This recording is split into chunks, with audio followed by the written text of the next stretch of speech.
Hello दोस्तों, क्या हाल चाल है? सब बढ़िया है। आई होप सब बढ़िया बढ़िया होगा। तो अभी हम पिछले टर्म पे बायो-सेवर्ट लॉ पढ़ रहे थे, ठीक है। उसी बायो-सेवर्ट लॉ को पढ़ने के दौरान हमने एक प्रॉब्लम आपसे सामने की थी। पिछला लेक्चर अगर आप देखेंगे तो आपको याद होगा। वो था क्या कि अगर आपके पास कोई एक स्क्वायर लूप था, ठीक है, एक स्क्वायर लूप अगर आपके पास है और उसमें आई करंट आपकी फ्लो हो रही है, ठीक है, तो उसके सेंटर पर आपसे मैग्नेटिक फील्ड पूछी गई थी। बात समझिएगा, क्या कहा गया था कि उसके सेंटर पर आप फील्ड बताते हैं, ठीक है। सही, हमने कहा उसका सेंटर पॉइंट भी था और यहां ये जो डिस्टेंस आपकी थी वो सेंटर से और साइड की जो डिस्टेंस थी कहा गया था स्मॉल आर है। तो आपने जब सॉल्व किया था तो आपका जो बी निकल के आया था वो कितना आया था भैया? √2 म्यू नॉट आई अपॉन आपका क्या था? पाई आर आया था। ये किसके लिए आया था कि जब आपने कहा था आपके पास स्क्वायर लूप होगा, ठीक है। अगर हमने कह दिया था उसी बार हमने आपसे कहा था कि फॉर एन रेगुलर पॉलीगन्स, ठीक है। अगर एन रेगुलर पॉलीगन्स हो तो आपका बी कितना आया था भैया? N mu naught upon 2 pi R और ये आपका साइन क्या आया था? पाई अपॉन एन आया था, ये ठीक। अगर एन रेगुलर पॉलीगन्स तो ये आया था, ठीक है। अब यही एक फार्मूला हमें याद रखना है, ध्यान से समझिए। इसको बताने के पीछे हमारा रीजन यही है, ये फार्मूला आप याद रखिएगा। ये फार्मूला आप याद रखेंगे, जिस भी स्ट्रक्चर के लिए कहेगा आप सेंटर पर लेके तो आप तुरंत ये फार्मूला लगाएंगे। जैसे देखिए, आइए वेरीफाई कर लेते हैं पहले। अगर 4 कर दिया, मान लीजिए स्क्वायर आपसे कह दिया, n इज इक्वल टू आपका क्या हो गया? 4। n इज इक्वल टू जब 4 हो गया तो यहाँ b आप रख दीजिए, ये 4 हो गया mu naught I upon 2 pi R और ये आपका कितना हो जाएगा? साइन पाई बाई 4, ठीक है। इसको जब आप सॉल्व करेंगे तो b आपको कितना मिलेगा? यही जो मिला है, √2 mu naught I upon pi R, ठीक है। ये आपको मिल गया, ठीक है। अगर आपसे मान लीजिए कि कह देता है अगली प्रॉब्लम आपसे, अगर इसी में थोड़ा सा बदल दे, अगर आपसे कह दे कि ये हेक्सागन है, n कितना है? 6 है, ठीक है। अगर हेक्सागन की बात करें तो n आपका 6 हो गया, ठीक है। 6 के लिए वैल्यू रख दीजिए तो आपका b इज इक्वल टू कितना हो जाएगा भैया? 6 mu naught I upon 2 pi R और आपका साइन कितना हो गया? पाई बाई 6 हो गया, ठीक है। तो ये आपका क्या हो जाएगा? b इज इक्वल टू आपको क्या हो जाएगा? 3 म्यू नॉट अपॉन आई, ये आपका 2 पाई आर। ये आपका किसके लिए हो जाएगा? हेक्सागन के लिए। तो आप ध्यान रखेंगे, जिस भी स्ट्रक्चर के लिए कहेगा आप सेंटर पर अगर फील्ड पूछेगा तो आप तुरंत n की वैल्यू रखेंगे और आप रख करके सॉल्व करेंगे, ठीक है। अब इसी में थोड़ा सा मॉडिफाइड कर देगा। अगर कहते कि अगर n आपका किसको टेंड करेगा? इनफाइनाइट। n किसको टेंड करे? इनफाइनाइट। अगर n इनफाइनाइट को टेंड करेगा तो आप क्या कहेंगे कि आपका जो थीटा हो जाएगा वो वेरी स्मॉल हो जाएगा, ठीक है। थीटा आपका वेरी स्मॉल हो गया। तब आप क्या करोगे? अगर ऐसी केस आपकी आती है तो आपका जो b होगा, b जो आपका आएगा भैया, उसकी वैल्यू जो आएगी ये n mu naught I upon 2 pi R हो गया और साइन क्या हो जाएगा? पाई अपॉन m, क्योंकि आपने पढ़ा है कि थीटा वेरी स्मॉल हो गया तो आपने पढ़ा है कि साइन थीटा इसके अप्रॉक्स हो जाएगा, फिर थीटा के बारे में हो जाता है, ठीक है। तो ये n से n कैंसिल, पाई से पाई कैंसिल हो गया। तो b आपका किसको टेंड करेगा? Mu naught I upon 2r, ठीक है। तो ये तीनों आप ध्यान रखेंगे, ठीक है। ये आप हमारा आज के लेक्चर में इसको शामिल करने के पीछे रीजन ये था, ये बहुत इंपॉर्टेंट प्रॉब्लम है, अब पूछी जाती है वो। तो आप ध्यान रखेंगे, सिर्फ ये ध्यान रखेंगे क्या कि n रेगुलर पॉलीगन्स की अगर बात करेगा, जिसके लिए भी कहे, स्क्वायर के लिए कहेगा तो 4, ठीक है, और अगर हेक्सागन के लिए कहेगा तो 6, ट्रायंगल के लिए कहेगा तो 3, ठीक है। लेकिन सेंटर पर, ठीक है, सेंटर पर अगर आपसे पूछता है तब, ठीक है भैया। तो ये आज आपका ये हो गया। अब इसके बाद अगली जो प्रॉब्लम हम पढ़ने चल रहे हैं आपसे, अगली प्रॉब्लम हमारी क्या है, अगली प्रॉब्लम में हम जनरलाइज केस ही आपसे करने जा रहे हैं, ठीक है। जनरलाइज केस की अगली प्रॉब्लम हम करेंगे।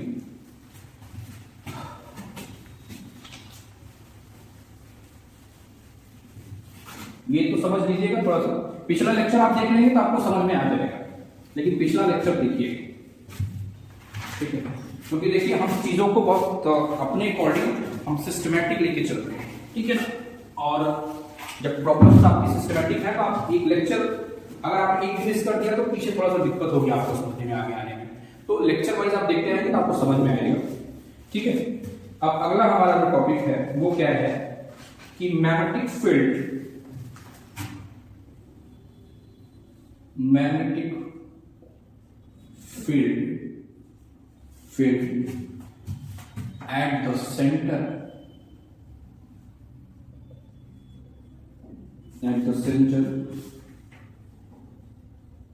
due to an arc। अगर आपके पास कोई एक आर्क है, ठीक है, और उसी के सेंटर पर आपको मैग्नेटिक फील्ड फाइंड करनी है तो कैसे फाइंड करें, देखिए आइए बात करते हैं। हमने कहा कि हमारे पास ये एक आर्क है, ठीक है, ये आर्क है आपका, इसका सेंटर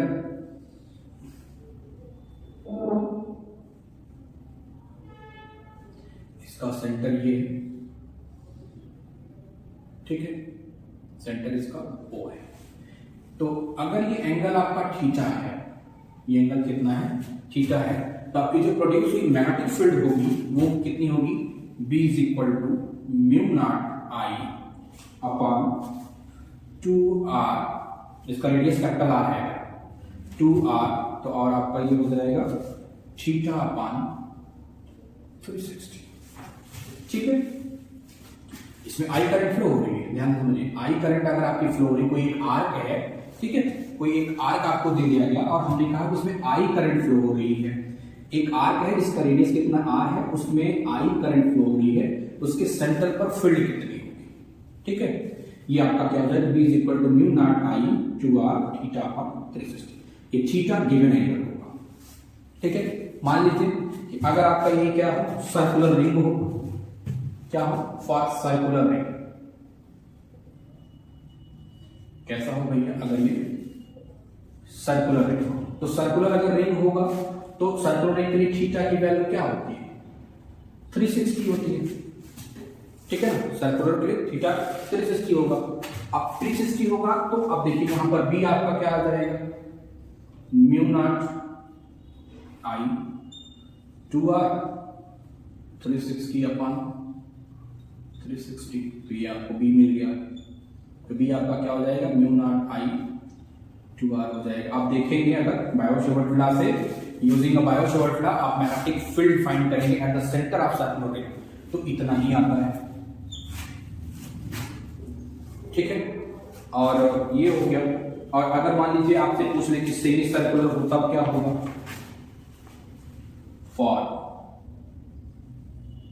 सेमी सर्किल होगा, ठीक है। सेमी सर्किल के लिए थीटा आपका क्या हो जाएगा, यहां पर 180 हो गया, ठीक है। थीटा आपका 180 हो जाएगा तो B आपका क्या हो गया, ये mu naught I upon 2r 180 upon 360 हो जाएगा। तो ये आपका क्या हो गया, B आपका ये हो जाएगा म्यू नॉट I और 4r हो जाएगा, ठीक है।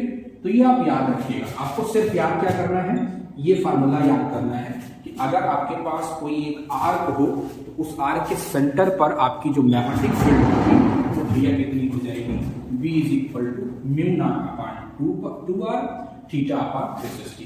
यहाँ पर अगर डायरेक्शन की बात करोगे तो राइट हैंड थंब रूल लगा के आप डायरेक्शन निकाल लोगे, ठीक है। ये आपका हो गया। आइए इस पे कुछ एक प्रॉब्लम आपसे करते हैं। देखिए हमें कितनी प्रॉब्लम मिल रही है, हम करा दे रहे हैं, ठीक है ना। आपको हमने बताया था कि अगर आपको कोई भी प्रॉब्लम होती है तो आप चाहे हमारे ऑफिशियल वेबसाइट जो है, इसकी ऑफिशियल जो इसका जो ईमेल आईडी है उस पर एड्रेस कर दीजिएगा, हमको प्रॉब्लम मिल जाएगी, हम उसका सोल्यूशन आपको यहाँ बता देंगे, ठीक है, ड्यूरिंग लेक्चर। और इसके बाद जितने बीच में हम इलेक्ट्रोमैग्नेटिक फील्ड पूरी खत्म करेंगे, तो उस फील्ड को खत्म करने के बाद हम एक जनरल आपसे प्रॉब्लम सॉल्व करेंगे, चाहे वो इलेक्ट्रोस्टैटिक की हो, चाहे वो मैग्नेटोस्टैटिक की हो, चाहे वो टाइम वैरिंग फील्ड की हो, तो जनरल प्रॉब्लम सॉल्व करेंगे। ठीक है, प्रॉब्लम देखिए।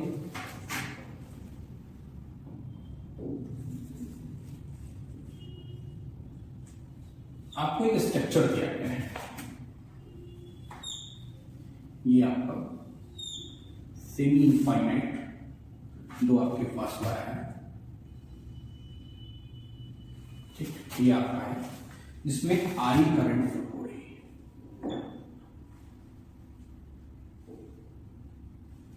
आई करंट आपकी फ्लो हो रही है। तो कह रहे हैं कि इसके और इसका जो रेडियस है ये पॉइंट पी है, ठीक है, ये आपका कितना है, कैपिटल,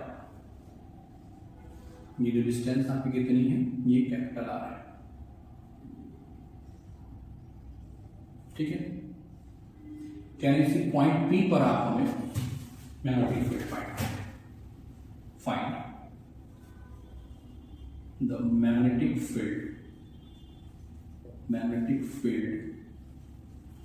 एट पी, समझिए, ठीक है। ये आपके पास क्या है, एक स्ट्रक्चर है, और इस स्ट्रक्चर पे कह रहे हैं कि आप मैग्नेटिक फील्ड फाइंड करके दे दीजिए, ठीक है। तो कैसे फाइंड करेंगे, देखिए, अब अभी हमने आपसे फार्मूला निकाला, क्या निकाला था कि अगर आपके पास कोई आर्क हो, उस आर्क के द्वारा जो आपकी फील्ड होगी वो कितनी हो जाएगी भैया, mu naught I upon 2r theta upon 360, ठीक है। ये आपका हो गया, एक तो ये हो गया। फिर दूसरा आपने निकाला था कि अगर कोई एक वायर होगा, ठीक है, एक इनफाइनाइट वायर होगा, तो आपकी जो प्रोड्यूस हुई मैग्नेटिक फील्ड होती है कितनी हो जाएगी, आई अपान 4 पाई आर, और ये आपका हो जाता है sine theta 2 minus sine theta 1, ठीक है। ये आपका तब था जब आपका पास एक फाइनाइट वायर था, उस पर फील्ड आपने निकाला था, और ये आपके are,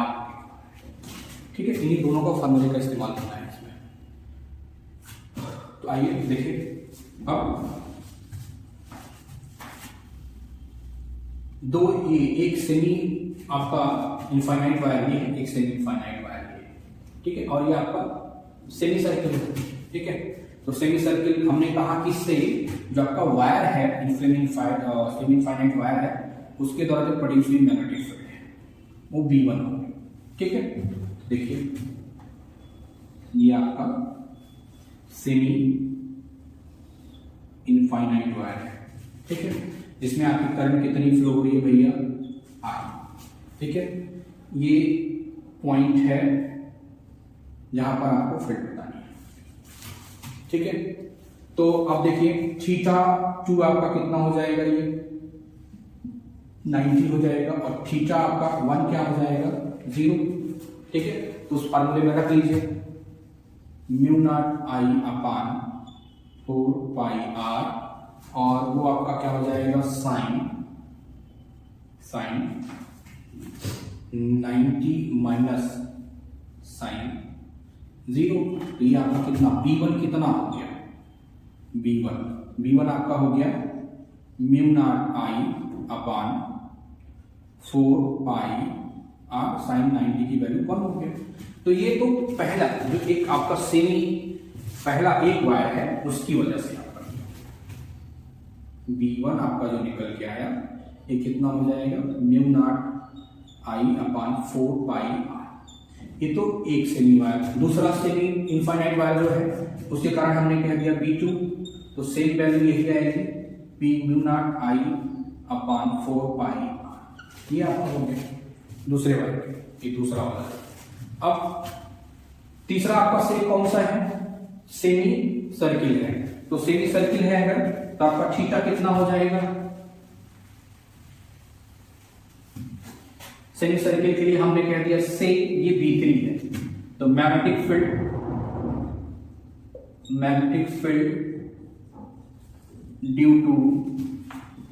due to semi circle, ठीक है। सेमी सर्किल के लिए क्या हो जाएगा आपका सेमी सर्किल के लिए ये फार्मूला आपके पास नोन ही था, B3 हमने कह दिया।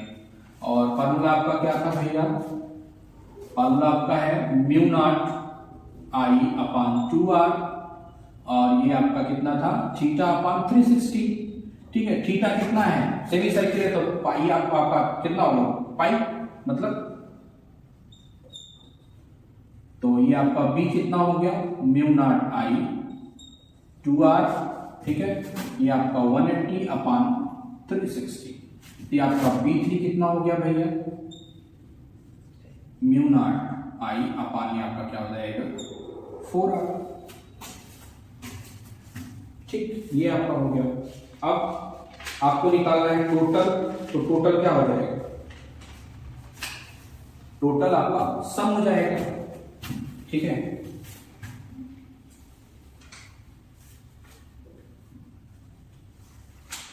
इधर भी शो रिजल्टेंट फील्ड आपकी क्या होगी,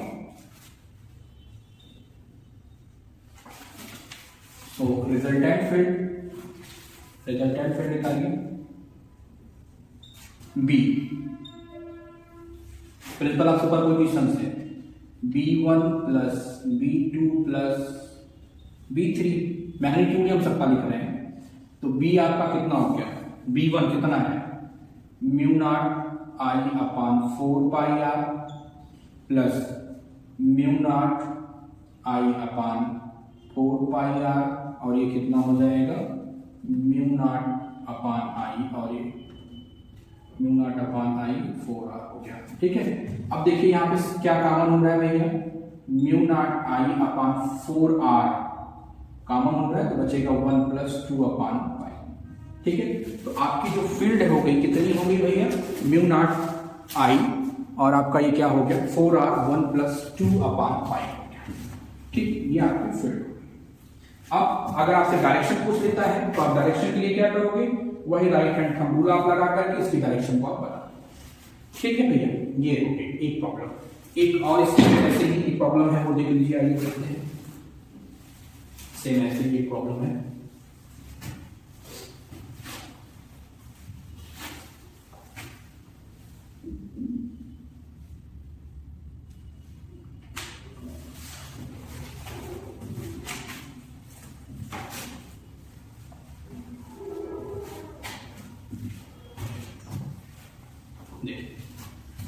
आपको दिया गया है कि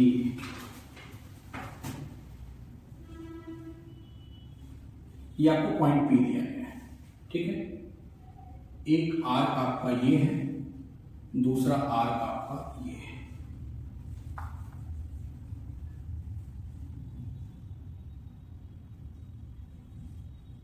ठीक है,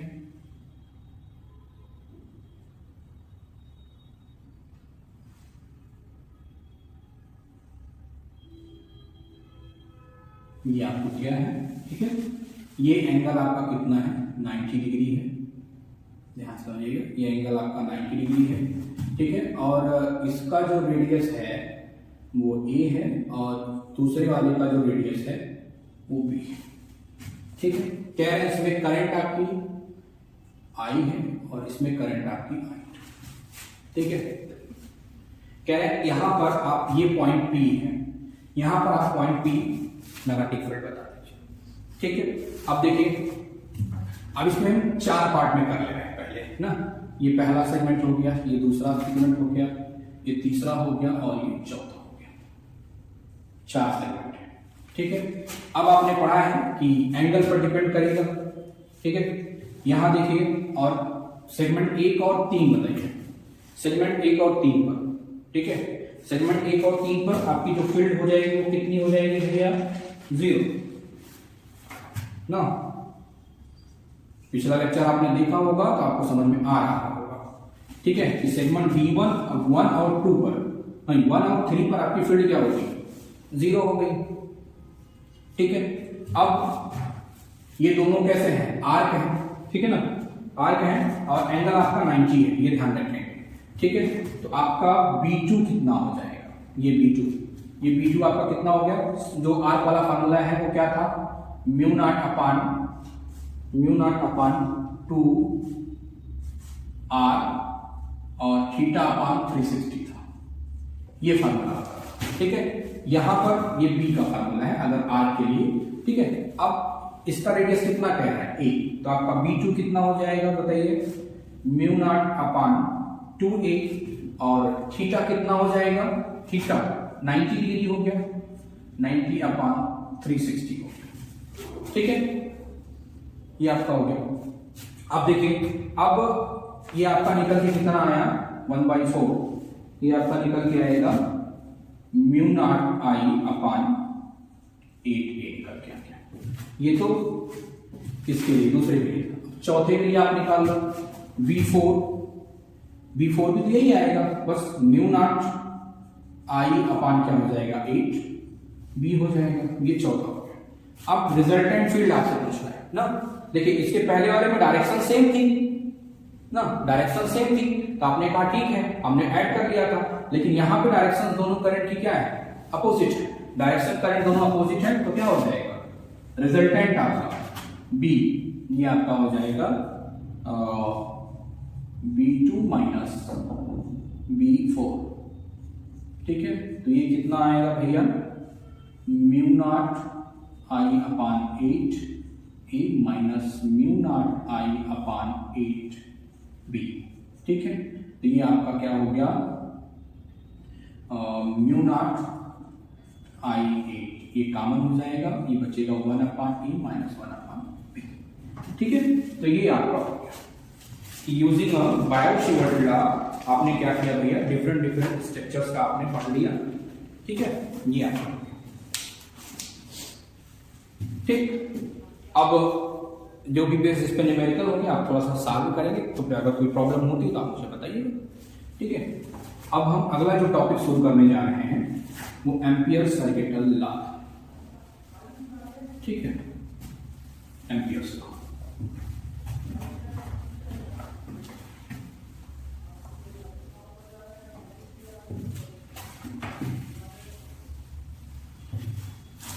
ठीक, अभी आपने जो है, जो आपने बायो-सेवर्ट लॉ पढ़ा था फॉर ए सर्टेन सिमेट्री के लिए आपने पढ़ा, ओपन सिमेट्री के लिए पढ़ा, ठीक है। अब हम पढ़ने जा रहे हैं कौन सा, एम्पियर्स लॉ। अच्छा, दूसरा जो टॉपिक है वो Ampere's law and its application, अगला टॉपिक समझिए। हम एज्यूम क्या कर रहे हैं कि हमारे पास एक वायर है जो आपका क्या है, इस व्हाइट बोर्ड के परपेंडिकुलर है, ध्यान से बात को समझिए। ये एक वायर है, ये एक वायर है जो व्हाइट बोर्ड के परपेंडिकुलर है, ठीक है। तो अब क्या होगा, ये वायर है तो आपका क्या कहता है कि आपकी जो आपकी थ्योरी कहती है और एक्सपेरिमेंट कहता है इसके अराउंड एक फील्ड का फॉर्मेशन हो जाएगा, ठीक है। तो हमने यहां पर एज्यूम किया कि ये आपकी फील्ड है, ठीक है, जिसका रेडियस थोड़ा बड़ा बना देते हैं, ठीक है। तो ये आपकी फील्ड है, ठीक है, जिसका रेडियस कितना है भैया, स्मॉल r है या कैपिटल R है, ठीक है। ये आपका वो वायर है जो ऐसे परपेंडिकुलर रखा है, ठीक। उसमें I करंट आपकी फ्लो हो रही है, तो आपने कहा कि सर्कुलर लूप का फॉर्मेशन हो जाएगा, ठीक, जिसका रेडियस कितना है R, ठीक है। यहां पर करंट I हो रही है, ठीक। तो करंट किधर है, आउटसाइड है, ध्यान रखेंगे, करंट आपको किधर है, आउटसाइड है, ठीक है। तब according to the Biot Savart law आपसे क्या कह रहे हैं कि फाइंड लाइन इंटीग्रल ऑफ, ये लाइन इंटीग्रल समझिए, प्रॉब्लम है, समझ लीजिए कि एक आपके पास वायर है ना, जो आपकी इस व्हाइट बोर्ड के परपेंडिकुलर है, उसमें I करंट फ्लो हो रही है, तो ओरस्टेड का एक्सपेरिमेंट कहता है कि इसने अपने अराउंड एक मैग्नेटिक फील्ड का फॉर्मेशन करेगा। सही, हमने कहा मैग्नेटिक फील्ड का फॉर्मेशन किया है और उसका रेडियस कितना है भैया, कैपिटल R है, ठीक है, रेडियस कैपिटल R है। तब आपसे क्या कह रहे हैं, आप क्या हमें कैलकुलेट करके दीजिए, B into dl, ठीक है, B into dl कैलकुलेट करके दे दीजिए। डिफिनीशन इस्तेमाल करिए कि आपने पढ़ा है कि according to the Biot Savart law अगर आपका कोई एक स्टेट वायर है जो प्रोड्यूसिंग मैग्नेटिक फील्ड कितनी हो जाएगी, B is equal to mu naught upon 2 pi r, ठीक है, r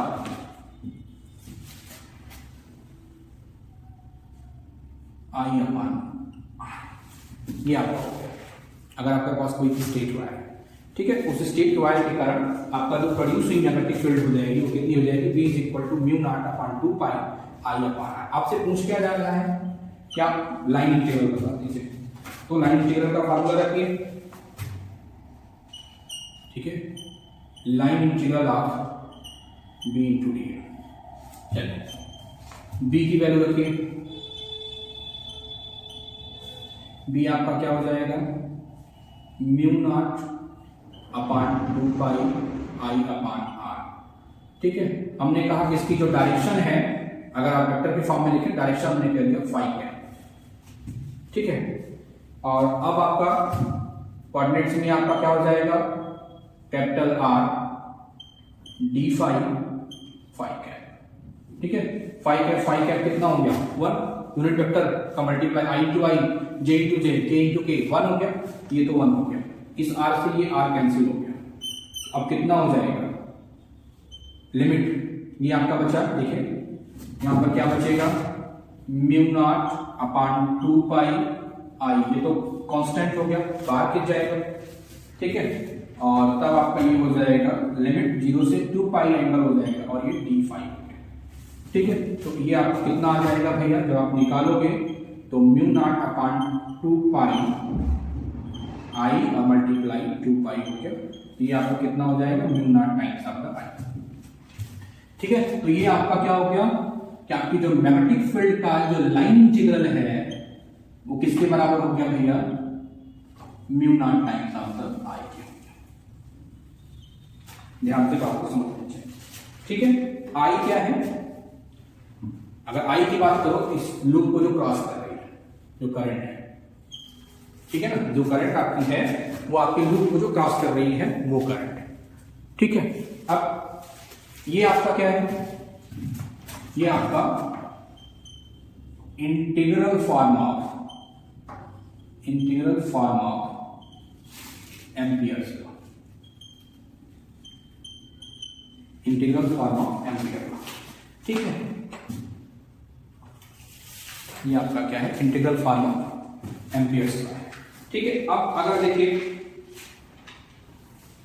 ये जैसे आपने गॉस लॉ पढ़ा था ना, गॉस लॉ आपका क्या था, सिमेट्रिकल और नॉन सिमेट्रिकल दोनों के लिए था, ठीक है। वैसे ही आपका एम्पियर सर्किटल लॉ भी जो होगा ये अगर आपका सिमेट्रिकल होगा या नॉन सिमेट्रिकल होगा दोनों के लिए वेरीफाई है। जैसे गॉस लॉ आपका था, गॉस लॉ आपका चाहे सिमेट्रिकल रही हो चाहे अनसिमेट्रिकल रहा हो, दोनों के लिए वैलिड होता है, लेकिन आप यूज सिमेट्रिकल के लिए करते हैं। वैसे एम्पियर्स लॉ भी आपका जो होता है ये सिमेट्रिकल और नॉन सिमेट्रिकल दोनों के लिए, ये जो आपका इंटीग्रल फॉर्म है, ये इंटीग्रल फॉर्म आपका चाहे सिमेट्रिकल केस होगी चाहे आपकी नॉन सिमेट्रिकल केस होगी, दोनों के लिए वैलिड होगा, ठीक है। लेकिन हम इसका इस्तेमाल किसके लिए करेंगे, सिर्फ और सिर्फ सिमेट्रिकल के लिए करेंगे।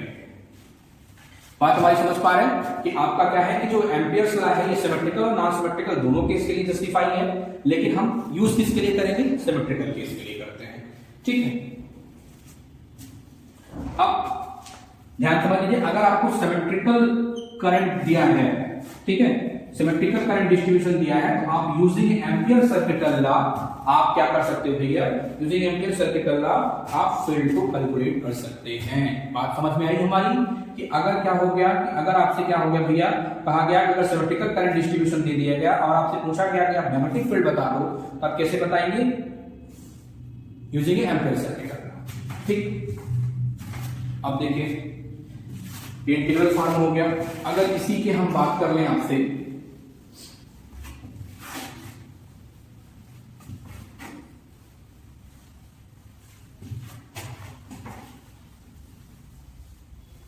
अगर हम कहते हैं कि आपके पास क्या है, ये दिया है, ठीक है, इन जनरल फॉर्म आपका जो ये दिया गया होगा B into D L is equal to आपका क्या हो जाएगा, म्यू नॉट आई इनक्लोज्ड, ठीक है। और ये जो आपका बराबर होगा ये किसके बराबर होता है, याद हो आपको, तो जे इंटू डीएस के होता है, ठीक है। तो अगर आप वैल्यू रख दें तो ये आपका क्या हो जाएगा, बी इंटू डीएल और ये mu naught times of the integration J into DS के हो जाएगा, ठीक है। अब इसका हमें डिफरेंशियल फॉर्म पढ़ना है तो हम यहां पर क्या लगाएंगे, using Stokes theorem, using Stokes theorem. Stokes theorem आपसे क्या कहती है, स्टोक्स थ्योरम कहती है कि अगर आपके पास क्या है भैया, लाइन इंटीग्रल है और उसको आपको सरफेस पे बदलना है तो आप क्या कर लेंगे, कर लेंगे। तो ये आपका क्या हो जाएगा भैया, निबला क्रॉस बी, ये आपका हो गया ds इज इक्वल टू किसके हो जाएगा, म्यू नॉट जे ds के हो गया, mu naught J ds close to, ठीक है। तो आपका जो आया ये क्या हो गया, curl of B is equal to mu naught times of the J. ये एम्पियर का डिफरेंशियल फॉर्म है, कैसा है, डिफरेंशियल फॉर्म ऑफ एम्पियर्स, ठीक है। दोनों याद रखिएगा, एक इंटीग्रल फॉर्म ऑफ है एम्पियर्स लॉ और दूसरा आपका क्या है, डिफरेंशियल फॉर्म ऑफ वो इंटीग्रल फॉर्म है। अब यहां पर क्या था, यहां पर अगर आपको क्या हो गया कि अगर आपको सिमेट्रिकल करंट डिस्ट्रीब्यूशन दिया होगा तो आप यहां पर मैग्नेटिक फील्ड बता सकते हो यूजिंग अ इंटीग्रल फॉर्म। और अगर आपको क्या होगा, यहां पर बी दिया होगा, बी गिवन होगा तो आप यहां से जी बता सकते हो, समझ पा रहे हो ना। क्योंकि स्टार्टिंग में हमने आपसे कह दिया था कि मैग्नेटोस्टैटिक में क्या होता है कि डिपेंड मैग्नेटोस्टैटिक तीन क्वांटिटी पे करता है, जे बी और ए, इन तीनों के रिलेशन पे डिपेंड करेगा। जे पता है बी निकाल लीजिए, बी पता है जे निकाल दीजिए, बी पता है तो ए बता दीजिए, या ए पता है तो बी, जे पता है तो ए पता है तो जे पता है तो ये। तो आप ध्यान समझ लीजिए कि अगर आपको क्या है भैया कि अगर आपको सिमेट्रिकल करंट डिस्ट्रीब्यूशन दिया है तो आप बी बता सकते हो using integral form of ampere law, और अगर आपको फील्ड दी गई है, ठीक है, तो आप करंट बता सकते हो, ठीक। ये आपका हो गया, ठीक है। अब इसमें हमको करना क्या होगा, ठीक है, देख लीजिए। अब इसके पहले आपको याद हो तो हमने कि क्या कंडीशन फॉर स्टडी करंट निकाला था ना, तो अब अगर देख लेते हैं कि ये स्टडी करने के लिए वेरीफाई है कि नहीं, तो क्या करेंगे, इसका डाइवर्जेंट ले लीजिए, nabla dot nabla cross B, ये किसके बराबर हो जाएगा, नेबुला म्यू नॉट जे। ये आप पढ़ेंगे ये क्या हो जाएगा, जीरो, ये आपका हो जाएगा mu not nebula dot J, तो नेबुला डॉट जे आपका क्या हो गया, जीरो। तो ये आप यही तो आपकी कंडीशन फॉर स्टडी करंट थी, तो ये आपका हो गया, ये वैलिड है स्टडी करंट के लिए, ठीक है। तो ये ध्यान रखिएगा। अब इसके बाद जो हमें पढ़ना है वो इसका एप्लीकेशन पढ़ना है। जैसे अभी आपने बायो-सेवर्ट का पढ़ा था ना, यूजिंग अ बायो-सेवर्ट का आप क्या कर रहे थे कि आप डिफरेंट शेप में आप मैग्नेटिक फील्ड फाइंड कर रहे थे, वैसे ही इसमें हम क्या करेंगे, using an Ampere circuital law या यूजिंग एम्पियर लॉ हम क्या करेंगे भैया, आपका डिफरेंट जो हमारी आपके सिमेट्रिकल चार्ज डिस्ट्रीब्यूशंस होंगे उनके लिए हम क्या करेंगे, मैग्नेटिक फील्ड फाइंड करेंगे। जैसे लाइक आपके पास क्या हो जाएगा, एक इनफाइनाइट स्टेट वायर हो गया, ठीक है, या आपका क्या हो गया कि कोई एक सोलेनॉइड हो गया, इन सब के लिए। तो उसी लिए हम बात करते हैं आपसे कि magnetic field due to straight wire, long straight wire, long straight wire, ठीक है। अगर आपके पास कोई लॉन्ग स्ट्रेट वायर है, magnetic field due to long straight wire, using Ampere's law आप क्या करोगे कि लॉन्ग स्ट्रेट वायर है उसमें आपको फील्ड बतानी है, ठीक है। तो तो हमने क्या किया कि एक हमारे पास एक स्टेट वायर था, उसमें हमने कहा आई करंट फ्लो हो रही है, कितनी करंट है, आई करंट फ्लो हो रही है, ठीक है। अब ओरस्टेड का एक्सपेरिमेंट कहता है कि इसमें आपका क्या होगा भैया, इसके अराउंड एक मैग्नेटिक फील्ड का फॉर्मेशन हो जाएगा, ठीक है। हमने कहा सर्कुलर लूप में बन रहा है, उसका रेडियस कितना है, स्मॉल आर है, रेडियस कितना है, स्मॉल आर। तो अकॉर्डिंग टू एम्पियर क्या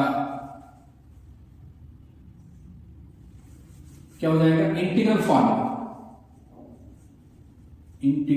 of ampere's law, integral form of ampere's law क्या है, इंटीग्रल फॉर्म आपका B into DL is equal to mu naught I, ठीक है, म्यू नॉट आई क्या है, current flowing in the wire. तो अब आप यहां से निकाल लीजिए, डॉट प्रोडक्ट है तो एंगल यहां पर क्या हो जाएगा, अगर आप राइट हैंड थंब रूल लगाए, ठीक है, एंगल आपका क्या हो गया, दोनों की डायरेक्शन DL और इसकी क्या हो जाएगी, 0 हो जाएगी। तो ये आपका क्या हो गया,